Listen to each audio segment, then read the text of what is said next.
また紙チューブをご覧になっているのですか？紙チューバーになろうと思ってな。冗談はさておき、お前も見てみなさい。この戦いを。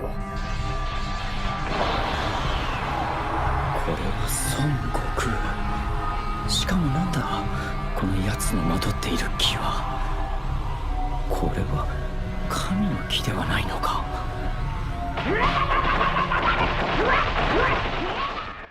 What's up, everyone? Pillsbury Doughboy here.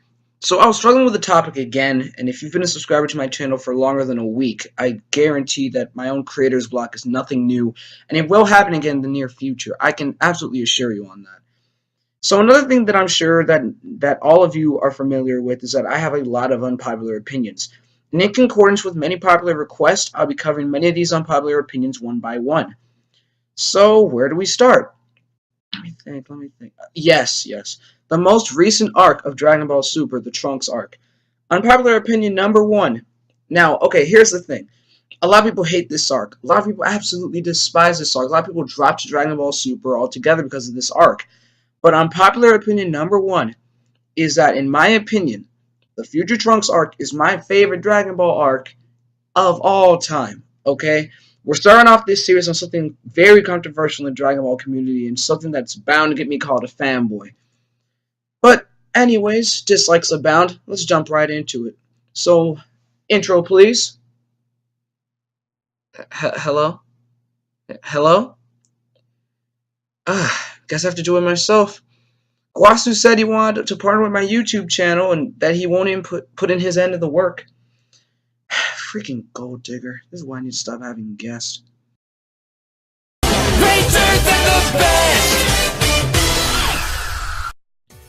So yes, I loved this arc from beginning to end, and I only had one issue with it, but I'll save that for the end of the video. But why, Rakurai? Why would you like something that most people hate? Allow me to explain. For starters, we have to remember that it's called the Future Trunks arc. That's the official title, not the Goku Black arc, not the Zamasu arc, not the Dismal Future arc. It's the Future Trunks arc. One must bear that in mind before even beginning to watch this video, or the arc in general. Anyhow, from the start, we're greeted with some more incredible animation that ascends high above most of the Dragon Ball Super from previous arcs. The tone has changed dramatically and completely, and this is something that will carry on for the rest of the arc. Now, this isn't going to be a long summary of the entirety of the arc like my last version of this was. It was 45 minutes. It was literally 45 minutes. Like, do you guys want me to upload that? I mean, I'm not planning on it, but if you guys really want me to upload that, then fine. By all means, I'll upload it. But for now, yeah, I'm not uploading that. But I want to bring this up to say that from the beginning of this saga, Dragon Ball Super is changing its overall mood. Now, think about this. In literature, mood is considered as the choice of diction and words that a writer uses, whereas tone is what the writer's belief on this particular topic is. In this case, Toriyama and Toei, as the animators, have already established a tone of something fresh, darker, and more ominous than anything in the series thus far. As for the mood, Toei is using dark scenery, an amorphous and malevolent figure later revealed to be Goku Black, and music that is conveying that this is indeed going to be something completely different from what we've seen before. Another thing that I like about this is that Trunks got all the interactions that I was hoping he would get. Now that we know that 17 is back in the story, I really wish that could have been interaction as well. But nonetheless, I'm not going to complain about that because, you know, it's after the fact. Trunks got to meet Beerus and Whis, the Pilaf Gang, President Trunks, Android 18, which was my favorite interaction of all of them, and so many more. And it made me feel so happy seeing these interactions happen. Also, I loved seeing the growth between Trunks and Vegeta. If you guys remember in Dragon Ball Z, Vegeta was probably one of the douchiest fathers I've ever seen in my entire life. In Z, he didn't care about Bulma and Trunks at all. He was completely willing to let them die for the sake of his own selfish ambitions of, so becoming stronger again to claim the glory of beating the androids. However, we now get a Vegeta that genuinely cares about his son, and even though he's still hard on him at the beginning, most notably in the training scene,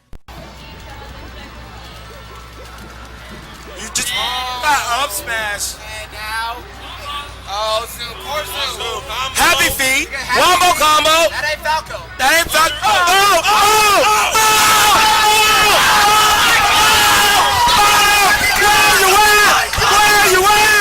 Where you at?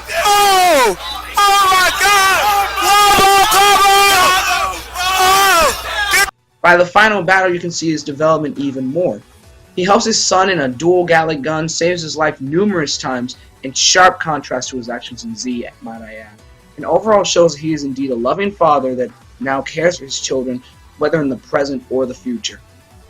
So what's the next thing I like about this arc?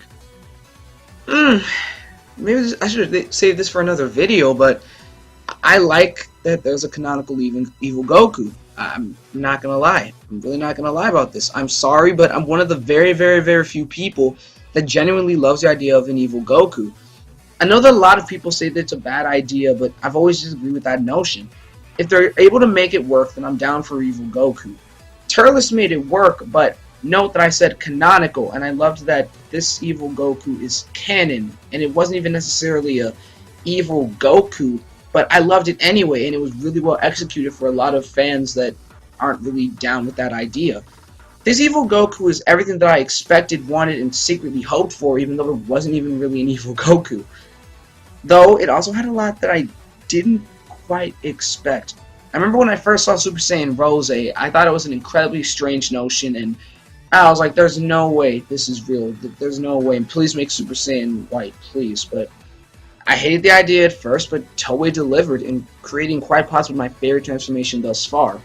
It looked great in some incredibly creative frames, especially in the first few frames when it first appears. And that's one of the many big highlights of this arc. The frames here, and I believe there was one part in episode 47 that you guys know exactly what I'm talking about. Naoki Tate, you are an incredible person. And speaking of Tate, he and Shida had some amazing and incredible frames in this arc.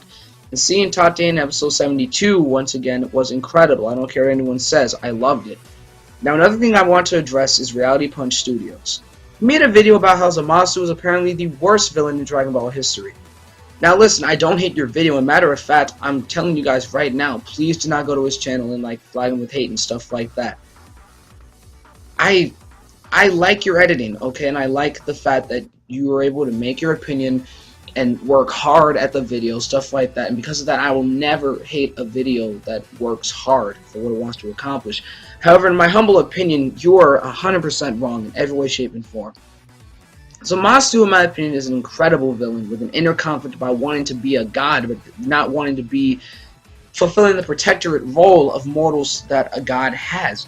Additionally, he got stuff done, then talked, and that's sort of a point that I feel like you went the opposite of in your video. You said that he talked way too much before getting stuff done. And then I know a lot of people say the Super Buu did a better job of Zero Mortals, but what you don't understand is that I'm talking about Zero Mortals throughout the universe, dude. Like, throughout the universe. Like, Zamasu literally took out the gods. He literally took out the mortals. He took out everyone. So it's like, I don't quite understand why you'd say that he didn't get stuff done, I suppose. And in fact, that whole god complex thing that you seem to hate, that you seem to hate so much throughout the entirety of the arc, that's made fun of so much in the arc, dude, and it's just like, it really lightens up the tone. So again, I don't really see why exactly you, I don't know, you seemed really salty about this. And the mystery behind Goku Black, which I'll get to in a second, I absolutely loved it. Now once again, no going on his channel and spreading hate. I just wanted to spend a second to address it. I'm not going to make this an entire reaction video. Do you guys want that? Do you want that? Like, I'll do it. I don't know. Moreover, the mystery of Goku Black was awesome. Say what you want, but factually speaking, this is one of the biggest mysteries in the history of Dragon Ball. This mystery was going on for months on end, which is completely foreign to Dragon Ball. Whenever we have an arc that has a mystery of any kind, it's usually solved in like maybe 2 weeks, but this literally took like 2 or 3 months, and that was incredible to see.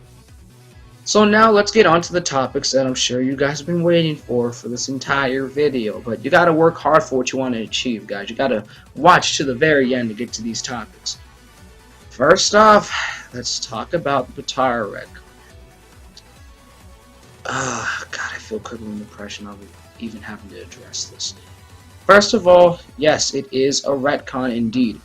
However, here's the thing about retcons. They can be good or bad. In fact, there are 2 definitions of the word retcon. The noun form states that a retcon is, in a film, television series, or a fictional work, a piece of new information that imposes a different interpretation on previously described events, typically used to facilitate a dramatic plot shift or account for an inconsistency. Whereas the verb form of retcon states that a retcon is a revision of a piece retrospectively, typically by introducing a piece of new information that imposes a different interpretation on previously described events. And each definition applies here. Even though a retcon can definitely mess up a previously established fact, sometimes when that previously established fact wasn't even a fact to begin with, it makes a lot more sense. Now, what we heard years ago was that the nasty air inside of, I mean to say my wrong preposition, that, for God's sake, let me just keep going. Inside of Majin Buu made Goku and Vegeta separate. And I'm sorry, but how does the retcon not make more sense than that? Look, within the cast of Dragon Ball and within the fandom, that was a theory. This is a retcon. Don't get me wrong, it's a retcon. But it's a retcon that has revealed a mystery being solved.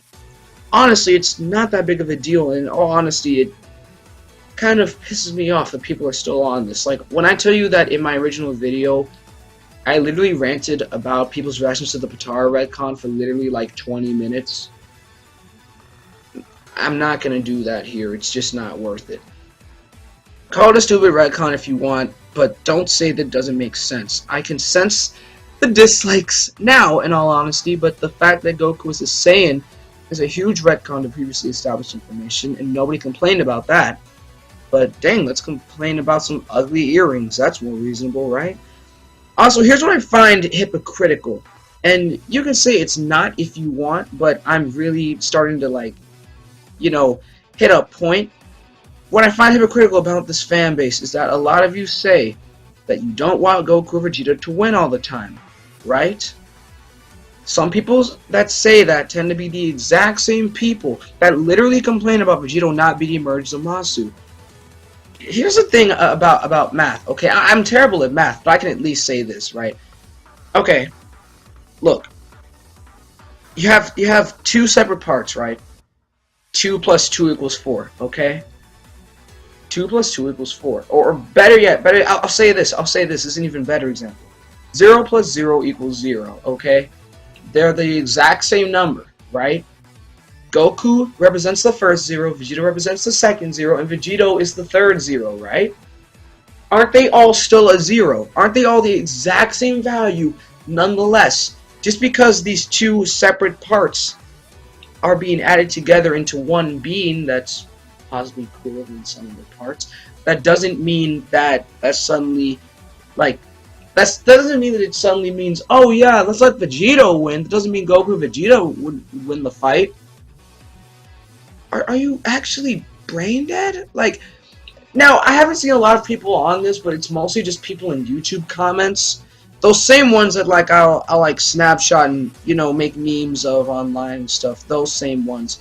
And that, I mean, that example sums it up. Like, if you're really complaining about the 0 plus 0 always winning the fight, you can't have it equal a 0 and then say that it's perfectly okay for them to win after that. That's stupid, okay? I'm sorry.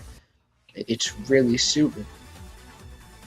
So yeah, it's literally that the summation of those parts, they don't get a pass. And if you're one of those people that think it's the Goku Vegeta show and they need to give other people a chance, then why are you complaining about Vegito not winning the final battle?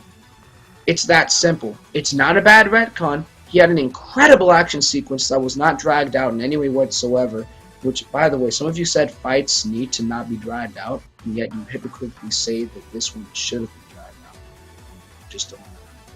And the fact that he only exists for an hour or less, depending on how much power he uses, which also makes perfect sense, stop overanalyzing, makes it more reasonable to assume that he'll show up at least one more time in the series. So now let's talk about Trunks. All of it, okay? All of it. I'm just throwing all the cards on the table right now. First of all, I don't understand why the anime didn't expound upon Trunks' training. But again, that's not a complaint that I have. It's not really a complaint. It's just, I don't know. It's not really a complaint that I have, because in all honesty, it should be self-explanatory that throughout all the years that have passed since the Cell arc, that Trunks definitely should have trained to become stronger. He's not the same as the present Gohan. Just like I'm pretty sure if future Gohan were still alive, he'd keep training. But different timelines have different effects. In the manga, he trained with the Z Sword and trained his power up. Now look, he didn't get his potential unlocked quickly by the Outer Kai, and when I say quickly, I really mean that loosely. But he still underwent a long time of training. Note that Gohan's training, and after Gohan's training, I mean to say, he was the strongest non-fused character. Above Super Saiyan 3 Goku at the time, matter of fact. Now I'm no expert at power scaling. You can look at Seth the Programmer, Limestone Media, and Dragon Ball Nation for those things because they're incredible at it. But you guys do realize that Goku can hold back, right? It's just like their first encounter when Trunks first came to the present. Goku transformed into a Super Saiyan, but he literally used his finger against Trunks' sword. How does that translate to him using his full power? It's the exact same thing here. People said, how was he standing up to Super Saiyan 3 Goku, who now has God Ki and everything else? He went Super Saiyan 3 to show it to Trunks. He wasn't trying to go full power and kill the kid. What's wrong with you people? It's literally a throwback to their first fight when Goku literally put on his finger and he took down Trunks' sword. That's not... He wasn't trying to use his full power. He went Super Saiyan at Trunks' request. It's... I don't get why it's so hard for some people to understand. It's literally just common sense. Now, the manga was a bit more loose about this power difference, but the end justifies the means. But concerning his training with Vegeta, we don't know how much they trained, and a lot of people seem that like they trained that one time. What was that training session like? Like it was like they fought for a second, Trunks headbutted Vegeta, and then it was over. You're telling me that one training session got Trunks to learn the Gallic Gun and the Final Flash? Are you kidding me? That must have taken at least 7 training sessions. I'm going to say that right now. But none of us really know. It's just that they're trying to really stay away from all the filler stuff because Dragon Ball Super is a continuation of Dragon Ball Kai, right? It's a continuation of Dragon Ball Kai. And one complaint that they got a lot of times from people I see in these comments, not comments in my videos, but in other videos, is that they need to stop showing so much filler and get to the big stuff. But now I feel like people are being hypocritical off of that because now that Toei is actually listening to that and not showing all the filler stuff, people are complaining about them not showing all the filler stuff. So it's just kind of funny to me, I'm not going to lie. I mean, here's the thing about Trunks. He trained with someone with God Ki. And because of that, he was able to attain a power that seemed similar to it, but just not quite there yet. And that's a common theme with Trunks in this arc. He was able to create something analogous to a spirit bomb, but he's not quite there to a point where he created an actual spirit bomb. If you remember, Goku said it was like a spirit bomb, not that it was the actual spirit bomb. So back to Trunks' power though. Trunks' transformation is a strange one. I thought it to be like a Super Saiyan demigod type of form or a false Super Saiyan Blue. That was my opinion of it. Now here's the thing. I know video games aren't the most reliable source, but here's the thing. Dragon Ball Z Dokkan Battle has a new Dokkan Fest coming out later tonight.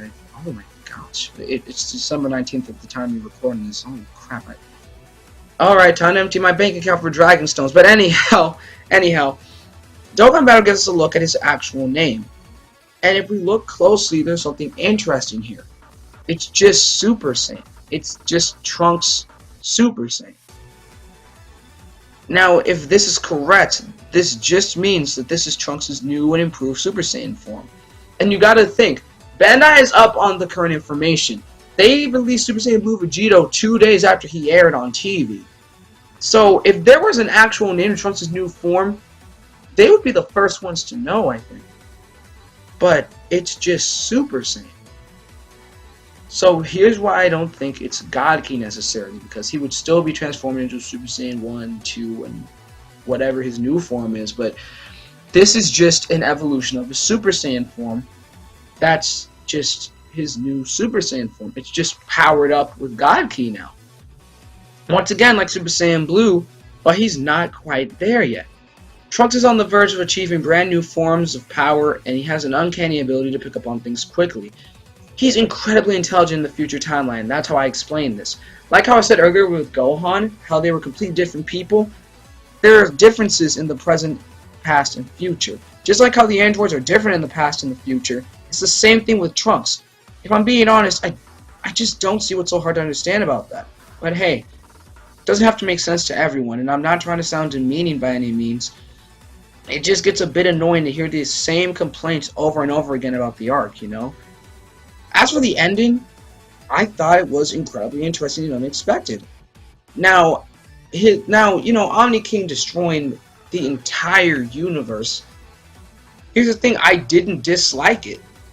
I was indifferent about it, but I didn't dislike it, and I'll get on that more in a moment here.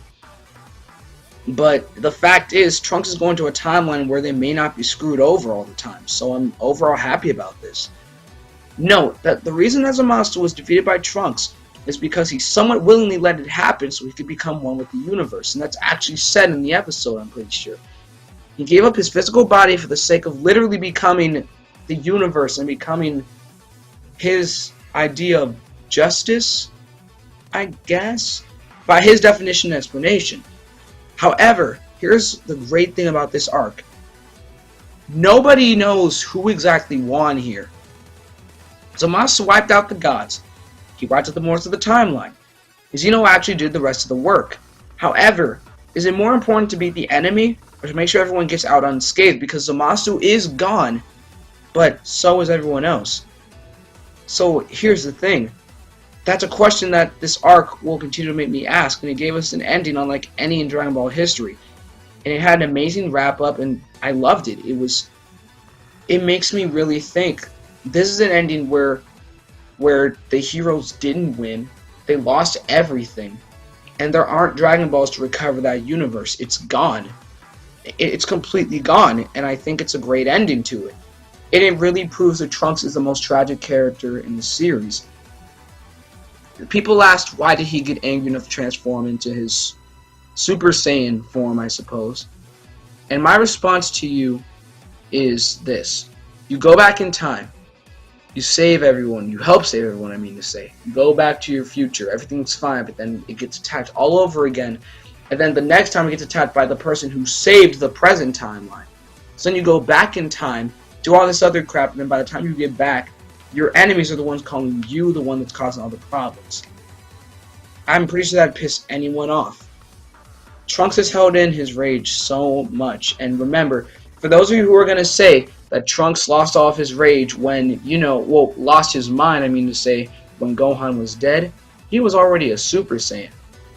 And what I find weird about this is that in Dragon Ball Super, I suppose Toriyama liked it better the way that the anime did it by showing that he was Super Saiyan upon Gohan's death. But nonetheless, he has every right to be pissed off. I don't think any of us wouldn't be. But anyhow, call me a fanboy if you want. But the things that bothered other people just didn't bother me.